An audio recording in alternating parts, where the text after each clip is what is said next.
Cheers to 10 more years. I was waiting.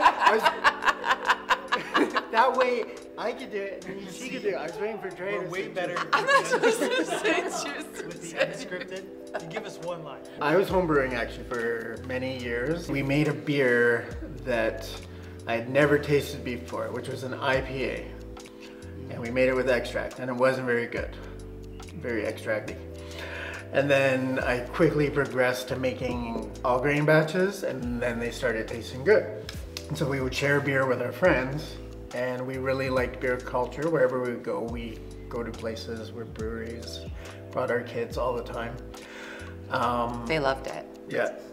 And then there was one brewery in Thunder Bay for a year and it closed and we're like, we need to open a brewery just to bring craft beer to Thunder Bay. And that's why we decided to open. And before we opened the brewery, we were, you and I would sit at the Madhouse and we'd be the people at the bar geeking out about beer and talking to strangers about how awesome we think beer is. That was before we opened the brewery. So education was a big piece, right? Teaching people about beer and creating a craft beer culture. You had opened in the summer and then it wasn't until probably September or October. But when did you first come through our doors? Like what was your first Sleeping Giant experience? Well, Randy and I waited in the parking lot for you guys to open on like a Friday at 2 or 3 or something like that. Like our very first day? Probably within the first 2 weeks. You weren't there sure. on the first day? No. I think it was, I wasn't sure because at the time I was talking to Carrie and I just didn't know when the actual opening day was. So it was either the first or second weekend.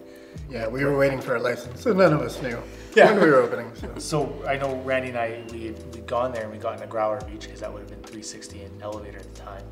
And then we went home and played beer pong with it. And that was our first experience. Who won? Probably. Don't ask Randy. We opened a brewery on a budget. And I'll never forget, when an owner of a very large brewery that I connected with as we were getting ready to open had said to me, whatever your budget is, double it. And we did not. We opened a brewery on a budget. And so the storefront just had all, my parents had downsized it, had all the furniture from their old house there, it was kind of like someone's basement, which we thought was kind of cool, but anyway. Yeah, it was on a budget because we did a lot of the rentals ourselves, so cutting cement for the floors. I painted the floors, yeah. And we were there from 2012 to 2016 before we moved to our current location. When we grew like 4 times as big. One of the huge contributing factors is that we were so at capacity for brewing, we could only make 3 beers because at that time, it hadn't even been a year since we had 2 brands in the LCBO. So then we had a commitment to do those 2. And then we had room for our stout, and that was literally it. We had no other time to make, we had no other batches, so it's like, something's gotta happen, or we're just gonna be the 3 beer brewery forever. And I think too, just that having like a lot of grit, you have to persevere, failure's not an option. You've gotta, no matter what is happening, good, bad, the ugly, you've gotta pick yourself up, stick together as a team, solve problems and move forward. And I think that's a big strength of ours. We have a lot of common sense and we work really hard and that helps. Failure is an option. We just have to learn from our failures, which we Mistakes are okay. Mistakes are okay, but we will not fail.